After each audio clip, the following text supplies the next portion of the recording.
Order! Order! You are an incorrigible delinquent at times. Behave yourself, man!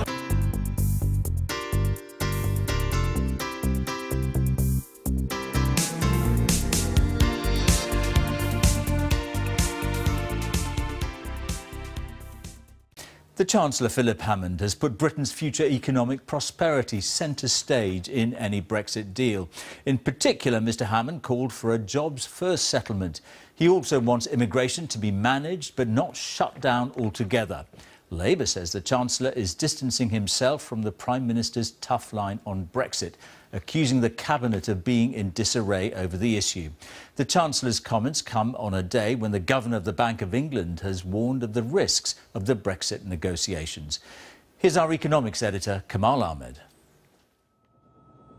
A year on from the referendum and cars waiting in sunny Southampton for a journey to the continent of Europe.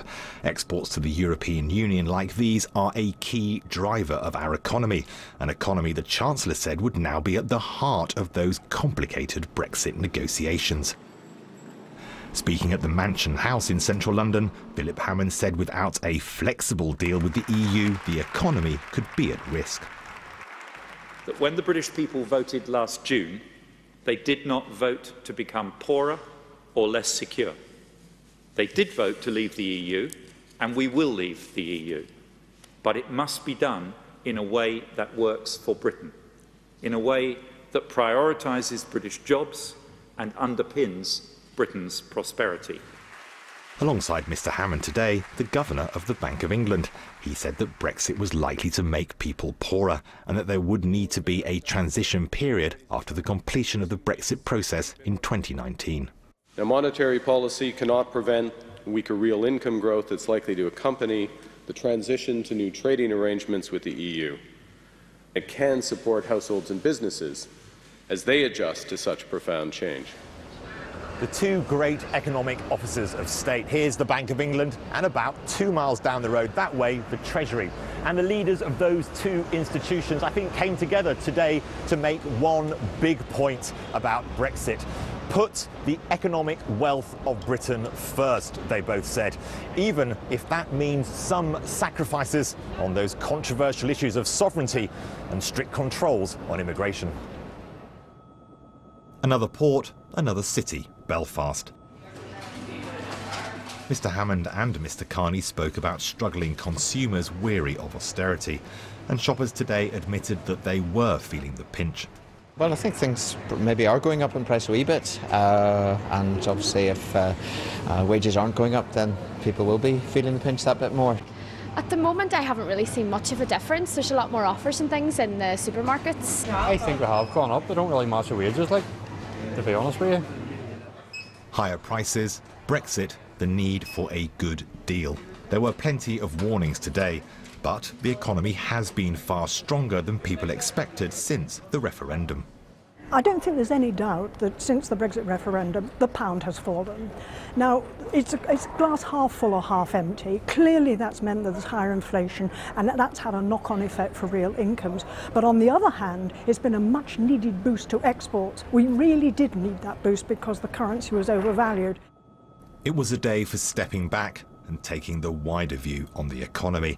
An economy for consumers so uncertain, Mr Carney said there would be no interest rate rises in the near future. Sunny today, yes, but there could be more squally weather ahead. Kamal Ahmed, BBC News. And our deputy political editor, John Pienaar, is in Downing Street for us now. John, Labour's accusing the Chancellor of distancing himself from the rest of his cabinet. Fair comment, do you think? Well, Phil Hammond said nothing to directly contradict stated policy, but he was clearly confronting the toughest ambitions and rhetoric of Brexiteers in the Tory party and the Cabinet very directly. He's long been the champion-in-chief of a gentle, gradual break with the European Union, and he seems to have been emboldened, George, by the weakening of Theresa May since the election to set out that vision more clearly than he has before, in calling for a transitional period on leaving the European Union, as long as it needs to be for the sake of business, in saying there should be no rush to drive down net migration figures for the sake of business, saying there should be compromises Brexit for the sake of hanging on to the benefits, if not the membership, of the customs union for as long as necessary. A lot of this will go down rather badly with many Conservatives, including among ministers. But Phil Hammond is a Chancellor who might well have been sacked if Theresa May had got the result in the election she'd hoped for. Instead, he's emerged a powerful figure. And as for Brexit, well, it looked tough, it looked divisive before the election. Now, with the Conservatives commanding no great strength in the House of Commons, it looks much tougher still. And the outcome, the final shape of Brexit in these circumstances, George, that can only now be a matter of guesswork. John, thank you very much. Now, it was delayed by a week, but when it came, it was significantly different in tone to Theresa May's thoughts on Britain's departure from the EU during the general election. The Chancellor, Philip Hammond's Mansion House speech suggested plans for a slower, softer Brexit than the Prime Minister appears to favour. His speech seemed to reflect not just cabinet differences on Brexit, but a growing readiness of ministers to set out their own stalls ahead of tomorrow's Queen's speech, as our political editor Gary Gibbon reports. See her doing what she enjoys the most, which is her horses and racing. What she doesn't enjoy most is late changes to the diary for major state occasions. But the Queen is having to turn up at Parliament tomorrow for a state opening sprung on her after the snap election and then delayed as the new minority government under Theresa May tried to work out what it could and couldn't get past MPs and peers. For the occasion, the Tory manifesto's been pretty much ripped apart and filleted. Gone are some of the most controversial measures that cost Theresa May so much support in the general election. Instead, Parliament's time and the government's focus will very much be taken up by Brexit. There could be no fewer than 7 bills relating to Brexit in the next session, including the so-called Great Repeal Bill. Today, the nation heard from 2 major public figures who didn't have a good word to say about Brexit last year and still seem underwhelmed. The annual lavish Mansion House banquet was cancelled last week after the Grenfell Tower fire. Today, the same location hosted a less lavish gathering to hear this barbed reference to Boris Johnson's "we can have our cake and eat it" view of Brexit from the Governor of the Bank of England.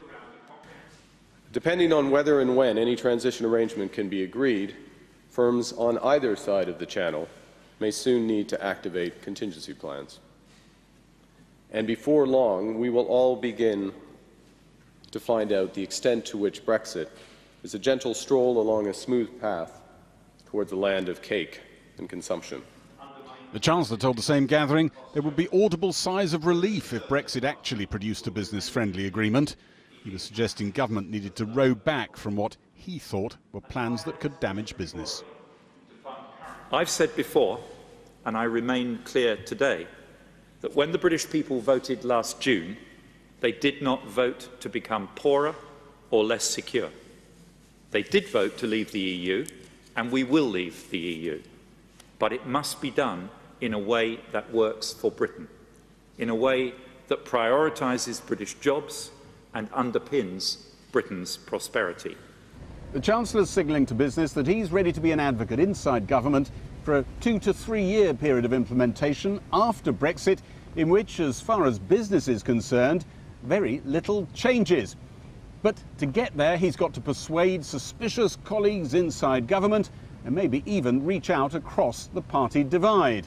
But the Labour leadership today was looking not so interested in that kind of exercise, looking very confident and in full attack mode. The individual members of the Cabinet now are more interested, well, not just more interested in the Conservative Party than they are interested in the future of the country. They seem to be more interested in their own ambitions to be leaders. So we've got Boris Johnson out there on manoeuvres, we've got David Davis exactly the same, and actually Philip Hammond now has actually entered the fray. So I'm saying to people like Philip, just put up or shut up. If you don't want Theresa May there, for goodness sake, just challenge her. Stop doing this in the shadows and get on and sort yourselves out. Because actually, when we go into government, we also want an effective opposition as well. That slapdown a reminder of just how much the political world has been changed by the election result. The agreement between the Conservatives and the Democratic Unionist Party's 10 MPs is still not signed, but still expected soon. DUP sources said that Downing Street had been chaotic in recent contacts and needed to focus on the talks. But in the turbulent days since the general election, Number 10 has had to cope with major crises on top of an existing giant workload. Quite a lot of major changes in personnel in Downing Street. And all that with their political standing battered by the general election. Gary Gibbon, Channel 4 News, Westminster. Well, with me now is Angela Rayner, Labour's Shadow Education Secretary, and Sir Vince Cable, recently re-elected as Liberal Democrat MP and standing in his party's leadership election. Sir Vince was Business Secretary for the 5-year term of the coalition government. But first, let's talk to Ken Clarke, who served for 24 years in the governments of Heath, Thatcher, Major and Cameron. And I'm guessing May is going to be by far the shortest lived. Well, she's in a different position to any of the ones you've named. I wasn't around where Baldwin got himself into the same position in the early 1920s. He called an election, didn't win it, and produced a hung parliament. And I hope we cope rather better than the politicians of the 1920s did on a more cross-party basis. Is she a dead woman walking? No, she's not, because there's no obvious contender. And if anybody does start going on manoeuvres, it will cause, I think, a lot of anger inside the party. The fact is, there's no obvious leadership contender. And if the Conservative Party can't think of anything better to do than decide, as it hasn't got any clear policy line at the moment, it's going to settle down to have a leadership contest, I think the reaction of the electorate will be very savage. The Chancellor's speech today must have been music to your ears. He's put jobs above immigration, and that's a big difference between him and Theresa May. It was a very good speech. I mean, again, you will interpret it as a divisive comment. That is the mood of the moment. No, I'm just saying... But I actually thought Philip spoke a lot of content. He didn't mention the freedom of movement. Anything I disagreed with. No, but I mean, what the point is, I mean, freedom of movement has been the untouchable thing for Theresa May. And that's clearly not the case for Philip Hammond. Well, freedom of movement can no doubt be tightened up a bit because the whole of the continent is facing a migration crisis. We face it in common. It's not a different one. It's floods of people coming out of Africa and the Middle East. Always been a sovereign decision for us. It's not changed by the whether we're in the EU or not. So far as people coming here to work are concerned, I think we realise we can't close down great sectors of business and parts of the public services. We probably don't have to be quite so lax. We could have been tougher under the rules before. But the key thing, the thing we're giving first priority to in a great list of problems is the economy, jobs, investment, and we mustn't put any fresh barriers to trade and investment in the way. We want no new customs barriers, no new regulatory barriers, and no tariffs. So you're saying stay in the single market and the customs union? Well, that appears, for reasons I don't quite understand, to be ruled out. But I think whatever you do, you've got to come up with the conclusion I've just arrived at, because we're already being made poorer. The Brexit vote actually devalued the currency because investors said, oh, sterling assets no longer so attractive, the outlook for the British economy is very bad, we junked our currency, and we can see the effects of inflation on households. It's not doing people any very great deal of good. The economy's slowed down. It's too soon to say we have a problem, but the warning is there. We've got to give a priority to trade and to jobs. So don't you think, from your point of view, that someone like Philip Hammond is precisely the man who could reach out to these people and do some sort of deal on Europe that is cross-party? That is cross-party. It's a celebrity culture of today. It's not you. I don't just mean you much prefer. I mean his position. All this complicated stuff about the economics and politics. Let's talk about. I mean people. his position. Philip said some very sensible things about the economy. He reminded us that although no politician of any party talked about the economy in the election, nobody mentioned deficits or anything so nasty. The fact is, we still have a combination of economic problems, which are the real background to what any chancellor in any government's going to have to deal with. And you can cope with that. But meanwhile, the last thing we want is any more barriers to trade and investment. We believe in free trade. Theresa May believes in free trade. What on earth are we putting barriers between ourselves and the biggest free market in the world? Let me just turn to my right. I mean, Sir Vince, you agree with everything he thinks on Europe, don't you? Yeah, pretty much. You would support... Embarrassingly for the Ken programme. No, not embarrassing at all. No, we do agree that we mustn't, in the Queen's speech tomorrow, we mustn't have legislation that will create barriers that take us out of the customs union and compromise the single market. I think it's clear Philip Hammond's in that camp. And we must make sure across parties that we don't do more damage than has been done already. Angela Rayner, could there be some sort of cross-party coalition on Brexit that softens it, that gives us something much more like Norway or Switzerland or something like that? Well, I was astonished by the Chancellor's speech today because he basically agreed with what Labour's position has been all along, and that's that we don't need a hard Brexit, and that we should, we should put jobs first, and that we should put living standards first. So absolutely, but you know, we've got to have an end to austerity. Austerity policy hasn't worked, and unfortunately, the Chancellor didn't give us that commitment today, which we've seen the devastating effects of austerity policies on our public services. Tomorrow, we're going to see the Queen's speech. Yes, I don't think Angela's right. I mean, actually, as I understand Labour's position, you can clarify it. You are in favour of taking us out the single market. You are in favour of taking out the customs union. These are the fundamental building blocks of the European project. No, we've been absolutely clear. We've said that, you know, Brexit does mean Brexit, and that actually we want to see. Really? Seriously? We've said using that phrase. we've said that we respected the democratic will of the people, and that actually what it's about now is about jobs and living standards, and we want access, tariff-free access to the single market, and obviously the customs union. So I don't think it's that far away. Actually, we've not been so explicit about the vehicle in which you use rather than the destination. Right, let's get to the Queen's speech, though, because the problem with the Queen's speech tomorrow is that it's going to have very little in it. And it's certainly going to have nothing in it, really, for the people most affected this week by the Grenfell Tower disaster and that whole class of people in social housing at the bottom of society, isn't it? Well, I think it's... So what are you going to do about it? I think it's put an absolute clear focus on that enough is enough, that this clear divide, the inequalities in Britain at the moment, and this austerity, which has actually been foisted upon the most poor in our society, has to end, you know, with these absolute lessons that have to be learnt by the Grenfell Tower. I called on last August around the sprinklers in schools. They've deregulated, they've watered down regulations that Labour Party... So will you put down amendments to the Queen's speech to say sprinklers in every tower block? We will be absolutely clear we're putting down amendments in the Queen's speech. We said that we need to end austerity, we need to have investment in public services, we need to build council housing, and we need to make sure that our council services have the resources they need. It's clear that the authority weren't able to do that. Yes, they have. The councils have got to be given the freedom to borrow to build. At the moment, it's a ridiculous situation.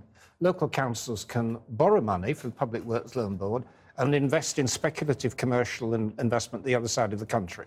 They've got to get on with the job of building houses. That is the fundamental problem in London. So you will support Labour amendments tomorrow, will you? No, not necessarily. It depends how they're phrased, but we have an open-minded view about it. But the principle of getting more affordable housing and giving councils the power to do something about it, of course, we've got to get on with that. Will this government be able to reach out to these people at all? Do you think they should? Well, Theresa May is actually socially very liberal, so she's perfectly receptive to ideas of doing something to try to combine successful free market economics with a proper social conscience. The trouble is the Labour Party's only reaction is how many billions to spend on any problem. That's a substitute for a policy. And all the lobbies are out there in full force at the moment because they can see that the government not a very big majority in power. But if you go down to that area... and considered policies, yes, you always wanted to pursue those. And but it's been talk, hasn't it? I mean, you know... It's hasn't been for very long. It's not been all talk in many ways. We've already acknowledged that we're going to need more social housing. That was acknowledged before the election, which was quite a change from the previous coalition government, in which Vince it's not going to be in the Queen's speech, though, is it? I think the commitment to go to start doing something to increase the amount of social housing has been made. I hope it's not withdrawn. But whether it needs legislation in the Queen's speech, I'm not sure. I don't think it necessarily does. But you've got to get the right balance between these things. And the background is you've got to look after the economy first of all. That's what's really going to enable you to do these things. One of the things that frustrates me is the debt has doubled. We've talked about we need to make sure that we've got investment in infrastructure. When you do things on the cheap, this is what happens. And this is the frustration, is that you're saying that Labour wants to spend. Well, we think you should spend and invest in an important way that protects citizens, that protects our jobs and enables businesses to prosper. We haven't seen that under austerity. It is the sad duty. It is the sad duty of chancellors in every government to say 2 + 2 = 4. Your colleagues always say, in the exceptional and wholly temporary political circumstances at the moment, 2 + 2 has got to equal 5. If you think getting a debt of £90 billion is on the cheap, and therefore you could add a few tens of billions more.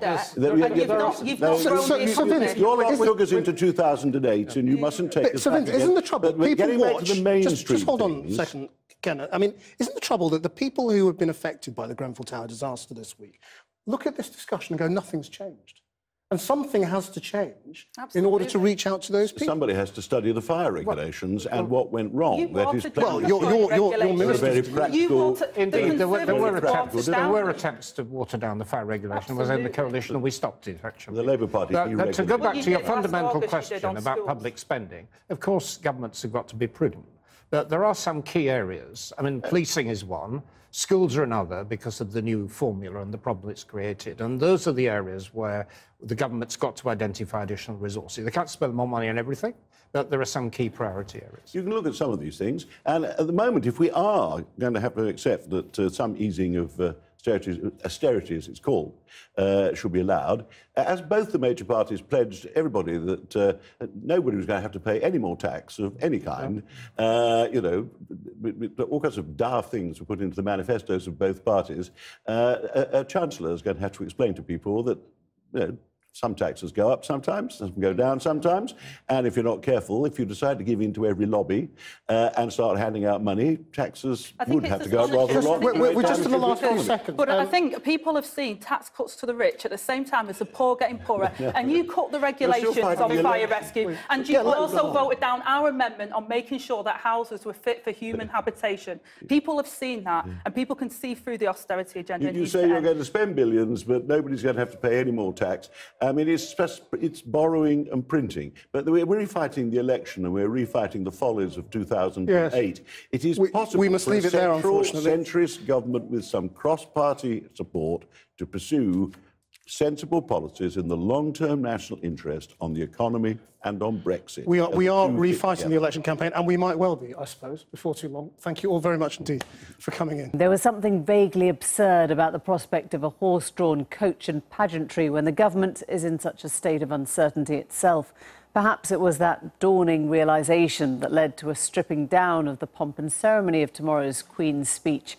Gone, we now understand, will be elements usually reserved for such occasions, strangely appropriate for a government that's having to moderate its own ambition. The first Queen's speech after an election is traditionally a time to reassure the people there's a steady hand, a sense of direction, and a parliamentary agenda to be laid out, the product of the nation's vote.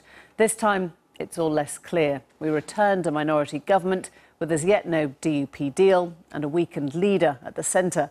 We're revisiting questions about the decisions taken a year ago in the Brexit referendum. We've emerged from the horrific events of recent weeks, blinking and blinded, asking what is at its heart. Our political editor, Nick Watt, is here for us. I'm going to start with that deal, or the no deal, Nick, with the DUP.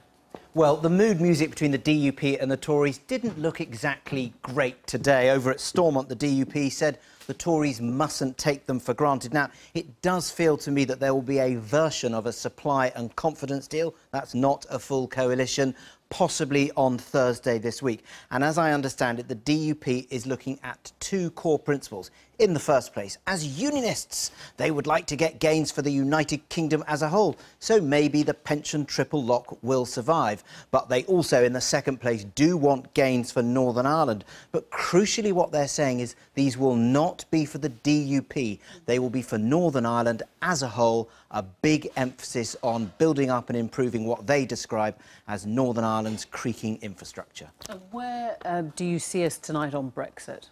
Well, the numbers in Parliament after the election have moved in a sort of mildly soft Brexit direction. I've been speaking to senior Tories who believe that they can stop the government leaving the EU without a deal. They are saying that if such a scenario is looming, they would be able to pass, they would have the numbers to pass a very simple amendment to the repeal bill. That is the measure that will convert the body of all EU law into UK law before the UK then decides which bits it wants to get rid of. Now, that amendment would very simply, they say, cancel the repeal of the 1972 European Communities Act, which provided the lawful basis for our accession into the EEC, which then became the EU. And the idea is this.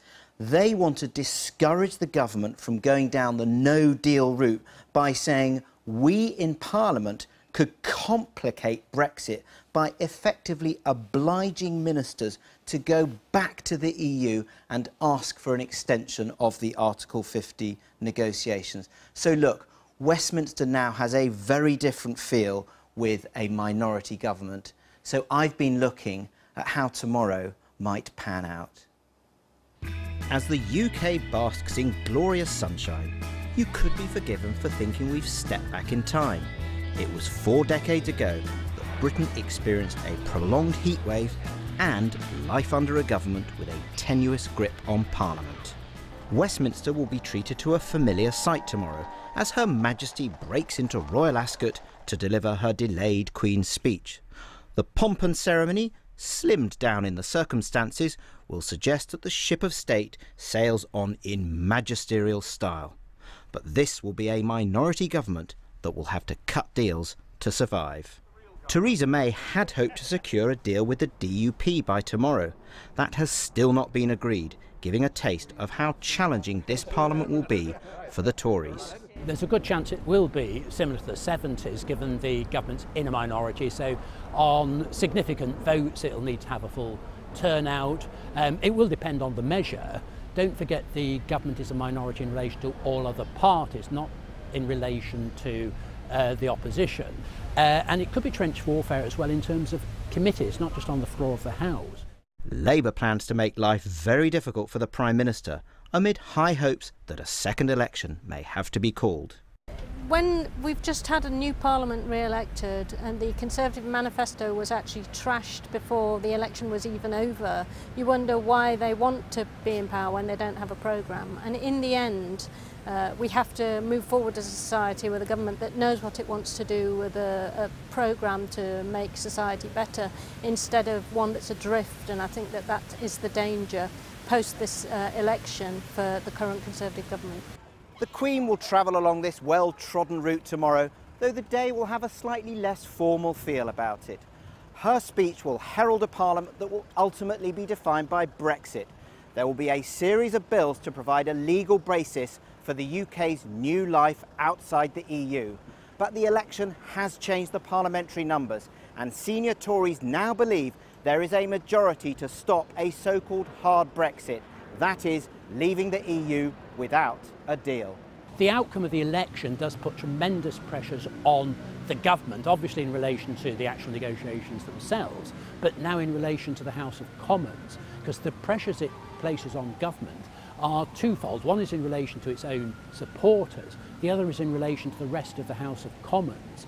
So to maximise impact, it really needs to carry the whole House with it, and so it may need to think about how it achieves that in terms of keeping the House informed, but also listening to the House. A chastened Theresa May will declare tomorrow that she will govern with humility and resolve. So in addition to the Brexit legislation, there'll be draft bills on domestic violence and tenants' fees that are designed to attract consensus. The Prime Minister wants to show that even without a parliamentary majority, she can make a difference. I mean, as the Prime Minister said after the election, you know, we got more votes and more seats than anybody else, albeit not the result we wanted. But I think it's still a very ambitious government and a lot to get done, delivering Brexit and also delivering on that domestic agenda. So really big things that, well, as I said, will change people's lives in a very significant way. And actually where I think there'll be quite a lot of consensus in Parliament. Lots of debate about the details, but actually updating our mental health legislation, for example, something I think there'll be a good deal of cross-party consensus about. The Queen will no doubt be hoping that she can return to Royal Ascot after her duties in Parliament. There will be no such relaxation at Westminster. Our once strong and stable Prime Minister will be embarking on a dramatic scaling back of her election manifesto in a raw bid for political survival. Nick, what there? Well, earlier this evening I spoke to someone who's seen a few Queen's speeches in his time, the Conservative peer Lord Heseltine. I asked him what his advice to Theresa May would be ahead of tomorrow. I think that it's not conceivable that she will lead the Conservatives into another election. So I think that the realistic appraisal she has to make is how does she secure the best possible successor for the Conservative Party. And that may need a bit of time, because two things have to be determined. First of all, the who, and there's no obvious choice. Secondly, and just if probably even more important, the what. What are they going to say? My guess is general election in a year, 18 months' time, And the period between now and then is going to be dominated by the same issues that have caused the trouble, the continuing austerity and the divisive nature of Brexit. In a sense, then, it doesn't matter what she says if you think she's not going to be around to implement it or to be held account for it. I think that the Queen's speech is going to be dominated by the jumbo Brexit bill and a number of smaller Brexit bills, and everything else will be relatively obscure in party political terms. And if Theresa May goes, does she take her own version of Brexit with her? I think it's already gone. I think that the idea of a hard Brexit is not credible. I don't think there's a majority for it in Parliament.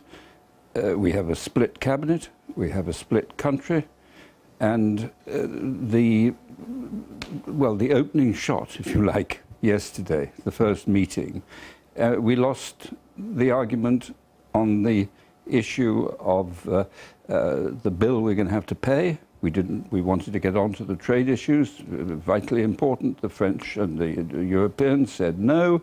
We protested. What happened? They won. Do you think Brexit, as it stands, is dead? Yes, as in the hard sense that we're going to leave the whole thing and be our own independent sovereign nation. That is simply not the way the world is today working. But you think we will leave the EU? I'm not sure. I think that is very much open to question now.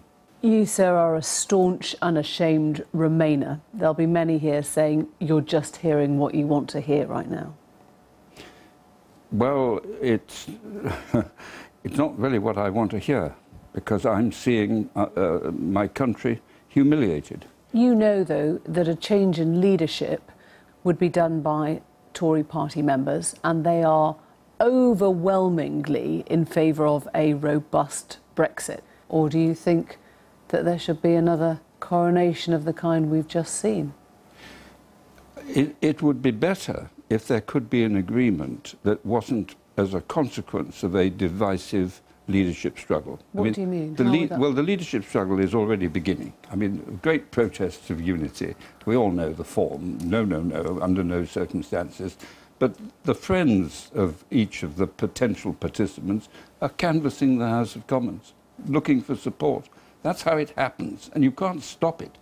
We are seeing the government, minority government, without yet the support of the DUP. Do you think the Conservatives are better off with a deal or without one? I don't think it's relevant, because it won't last long enough to see this Parliament through.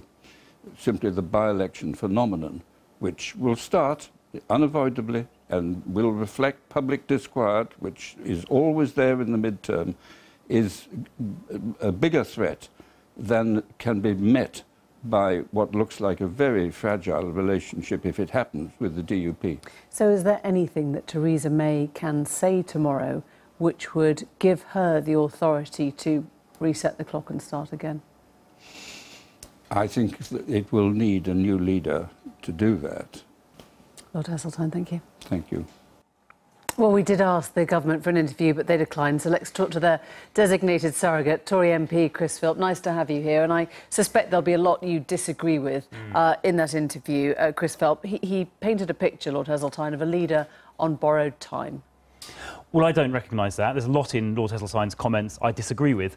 For example, the two main parties who got 80% of the vote in the election both said clearly we are going to leave the European Union, we are going to come out of the customs union, and we are going to come out of the single market. So nothing has to change on the direction of Brexit? No, I don't think so, because, as I say, the two main parties had the same things in their manifesto on that key point. Why did your Chancellor today suggest a very different set of priorities need to be put forward then? Well, I don't think he did. He said we're leaving the European Union. He said that we are going to be leaving the customs union and the single Jobs market. and the economy first. But he said that we would obviously be prioritising the economy in the negotiations, and that is in terms of the free trade deal. And there's no change there. If you look at the Lancaster House speech a few months ago or the Brexit white paper, it was very clear in those documents. So Theresa May is going to carry you through what, 5-year parliament to the next election, you believe that? Well, look, I haven't got a crystal ball, but what I do know is when I went to the 1922 What's committee that code with for? about... It's not code for anything. I haven't got a crystal ball. I'm not going to... You know, after I thought that we would vote to remain and that Donald Trump would never become US president, I've given up making political predictions.